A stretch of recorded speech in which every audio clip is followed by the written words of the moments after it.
Please Maryam आपा, आपको इस वक्त मेरी मदद करनी होगी, प्लीज मुझे जाने दें। समझ गई, तुम मेरी नहीं सुनोगी। ठीक है, चली जाओ। मरियम साहब, मुझे आपसे जरूरी बात करनी थी। मुझे एक जरूरी काम से बाहर जाना है, चंद घंटों के लिए छुट्टी चाहिए।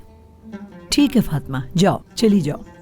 सबा भी बाहर जा रही है, नसरीन को कहना कि घर पर ही रहे। बोल दूंगी मैं उसे।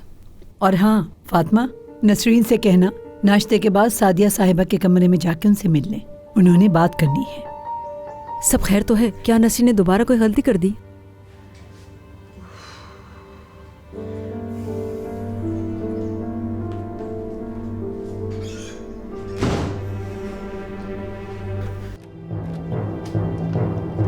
यहाँ क्यों लाई हैं आप मुझे अम्मी?